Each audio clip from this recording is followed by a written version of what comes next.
Oi, pessoal. Bem, a aula de hoje vai ser sobre integrais indefinidas e o teorema da variação total. Esse material é baseado na seção 5.4 do livro do Stewart. Então, vamos começar explicando o que é uma integral indefinida. Então, a motivação para introduzir integrais indefinidas vem da primeira parte do teorema fundamental do cálculo, que diz que a integral de a até x de f de d dt é f maiúsculo de x, apenas se f maiúsculo' é igual a f de x minúsculo. Ou seja, a integral de a até x é uma função cuja derivada é o integrando. A integral de a até x é uma função cuja derivada é o integrando. Essa função se chama primitiva de f minúsculo. Então, uma primitiva é uma função cuja derivada é o f minúsculo. Bem, então vamos introduzir a definição de integral indefinida e a notação é a mesma notação de integral, só que a diferença é que você não tem os limites de integração. Então, a integral de f minúsculo de x dx é f maiúsculo de x mais uma constante, se a derivada de f maiúsculo for f minúsculo de x. Bem, então a primeira pergunta óbvia é qual é a diferença entre integral indefinida e primitiva. A diferença é a seguinte, é esse mais c. Quando a gente fala de integral indefinida, na verdade, a integral indefinida é uma família de funções, não é uma única função, é uma família, porque você soma uma constante e como a derivada da constante é zero, a derivada de f maiúsculo de x mais constante é igual à derivada de f maiúsculo de x. Então, o que é a integral indefinida de uma função f minúsculo? É uma primitiva mais uma constante. É só isso. Bem, com isso, a gente agora vai listar, vamos escrever aqui uma tabela de integrais indefinidas básicas que todo mundo precisa conhecer até decorado. Bom, vejamos aqui uma tabela de integrais indefinidas. Então, essas integrais indefinidas são aquelas que vocês têm que conhecer do pé para a mão, de trás para frente, de frente para trás. Tá? E tem que ser instantâneo. Bem, então, que coisas que a gente tem aqui? Integral de uma constante dx é constante vezes x mais c. C é uma constante arbitrária. Integral de x elevado a n é x elevado a potência mais 1 dividido por potência mais 1 mais constante, desde que, é claro, essa potência mais 1 seja diferente de zero, ou seja, desde que n não seja igual a menos 1. O caso n igual a menos 1, x elevado a menos 1 é separado, é a integral de 1 sobre x dx, que é o logaritmo de módulo de x mais c, valor absoluto. A integral de e elevado a x é a elevado a x mais constante. A integral de a elevado a x é a elevado a x sobre log de a mais constante, log neperiano de a. A integral do seno de x é o menos cosseno de x mais constante. E a integral do cosseno de x é o seno de x mais constante. Bem, todas as integrais indefinidas nessa tabela vêm de fórmulas de diferenciação que a gente deduziu em cada um dos casos. Por quê? A ideia é que eu sempre posso checar se eu estou certa, derivando o lado direito e vendo se eu consigo o integrando. Lado esquerdo não, o integrando. Então, por exemplo, se eu derivar kx mais c, a derivada da constante é zero e a derivada de kx é k, que é o meu integrando. Se eu derivar x elevado a n mais 1 sobre n mais 1, desce o expoente, n mais 1 que cancela com o n mais 1 do denominador, e eu elevo x elevado a n mais 1 menos 1.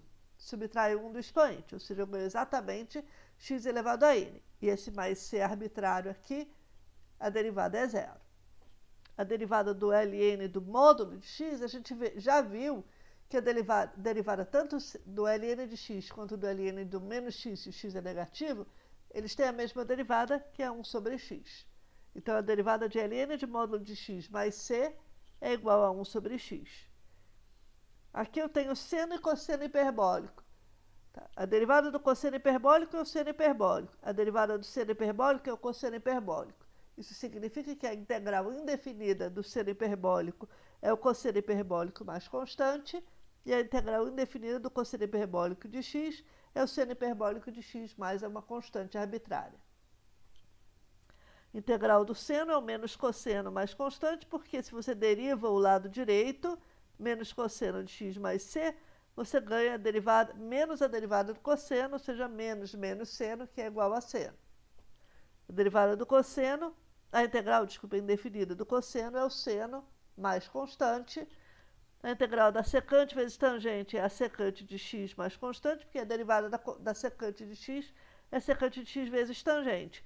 Analogamente, se ao invés de secante e tangente aqui eu tivesse cossecante e cotangente, a integral indefinida seria menos a cossecante de x mais c. Por quê? Porque a derivada da cossecante é menos cossecante vezes cotangente. A integral indefinida da secante ao quadrado é a tangente mais constante, porque a derivada da tangente é a secante ao quadrado. E se eu tivesse cossecante ao quadrado, eu ganharia do meu lado direito menos cotangente mais c. Por quê? Porque a derivada de cotangente de x mais constante é menos cossecante ao quadrado de x. A integral de 1 sobre x2 mais 1 dx é o arco tangente de x mais c, porque a derivada do arco tangente de x é 1 sobre x2 mais 1.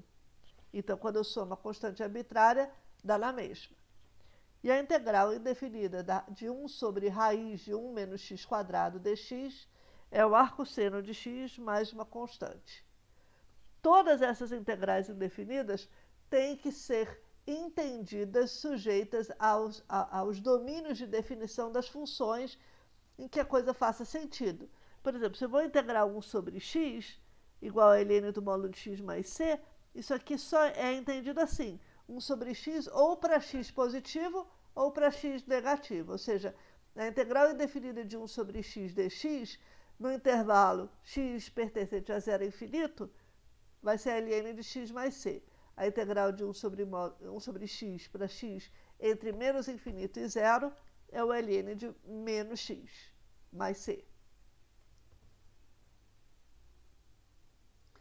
Bom, a gente ainda tem, além do que eu falei antes, da tabela, a gente ainda tem umas regras gerais de integrais indefinidas, tá?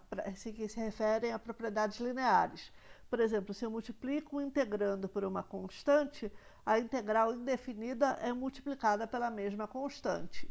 Agora, vocês têm que fazer atenção quando vocês escrevem isso, porque tem que entender o que isso quer dizer.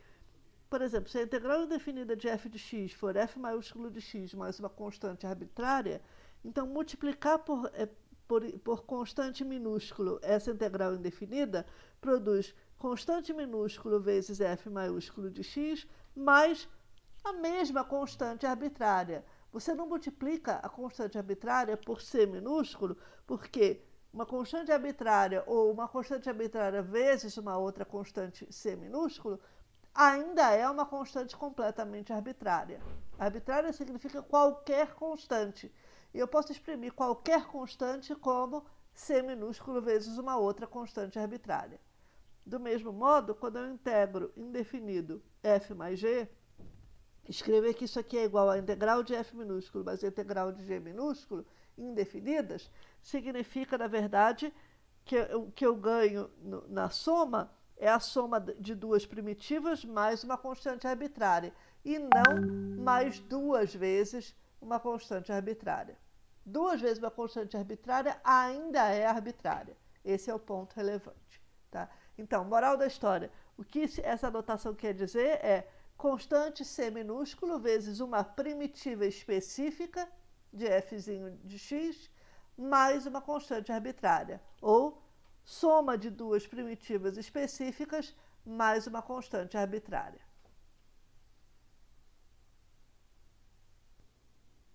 Bom, agora vamos discutir algumas aplicações da parte 2 do Teorema Fundamental do Cálculo.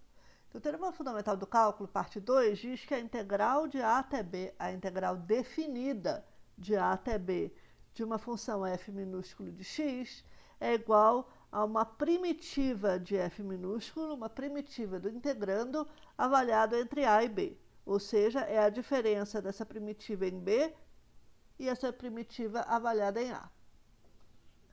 Bom, a gente já sabe que a derivada de uma função, ela tem a interpretação de taxa de variação da função. Então, se você considera a função y igual a f maiúsculo de x, a derivada f maiúsculo' de x é a taxa de variação de f maiúsculo. E, portanto, a integral de a até b da taxa de variação representa a variação total da função f no intervalo AB. Ou seja, uma outra maneira da gente ler o teorema fundamental do cálculo parte 2 é sob forma de teorema da variação total, que diz que a variação total do intervalo AB, que é a diferença, é o quanto que f mudou de A para B. Ou seja, f de B menos f de A. É o quanto a função f maiúsculo mudou entre A e B. Isso aqui é igual à integral da taxa de variação. O teorema da variação total, portanto, diz que a variação total de uma função é a integral definida de A até B da sua taxa de variação. Vejamos alguns exemplos. Por exemplo, suponha que V de t representa um volume de água num tanque num certo instante de tempo t. E aí liga-se uma torneira e V' de t é a taxa com que a água flui para dentro do tanque. Então, o que representa a integral de a até b de V' de t dt? Representa quanta água entrou no tanque entre os instantes t igual a A e t igual a B. É a variação total de água no tanque. Outro exemplo, seja C de x o custo da produção de x unidades de uma certa mercadoria. Quanto maior o número de unidades, maior o custo, tipicamente. Então, C' de x se chama em economia o custo marginal, e o que ele é simplesmente a taxa de variação do custo de produzir x unidades. Então, o que representa a integral de x1 até x2 de C' de x? Representa a variação do custo de produzir x1 até x2 unidades de mercadoria. Mais alguns exemplos. Suponha que S de t represente a posição de um certo objeto que se move ao longo de uma linha reta, no instante de tempo t. V de t é a derivada de S de t, a gente já sabe que representa a velocidade instantânea, é a taxa de variação da posição, que é a velocidade instantânea. Se você integra de tempo t1 até o tempo t2 V de t dt, o que você ganha aqui é o deslocamento do seu objeto entre os instantes t igual a A e t igual a B. Isso aqui não representa a distância percorrida. Isso representa o deslocamento. Eu estava aqui e fui até aqui. Pode ser que eu tenha ido até aqui e voltado. Não tem problema. Eu estava aqui, acabei aqui. O deslocamento que eu andei a partir de onde eu comecei é a integral da velocidade. Não representa isso daqui. A distância percorrida seria eu somar tudo que eu andei de fato. Bem, outro exemplo. Seja m de x a massa de uma barra. Suponha que você tem uma barra de ferro comprida e você mede a massa da barra de uma extremidade fixa até x unidades de distância dessa extremidade. Então, você começa a medir, por exemplo, de uma ponta da barra até x centímetros dessa ponta.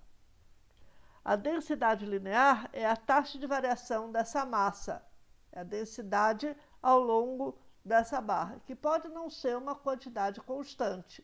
Essa barra pode ter densidade variável ao longo dela. Por exemplo, se for diferentes materiais, se você juntar diferentes materiais. A integral de x1 até x2 dessa densidade representa a massa total entre x1 e x2. Então, se eu quero saber a massa entre dois pontos intermediários da barra, basta eu calcular a integral da densidade. Bom, gente, estes exemplos, problemas envolvendo esses exemplos que a gente discutiu e mais alguns outros exemplos, são coisas que a gente vai ver na parte 2 dessa aula e tem muito mais exemplos de aplicações do Teorema Fundamental do Cálculo, parte 2, ou seja, do Teorema da Variação Total, no livro-texto. E eu sugiro que vocês deem uma olhada lá também, que eu não vou conseguir cobrir tudo na parte 2 da aula, tá bom? Então, até já, pessoal. Tchau, tchau.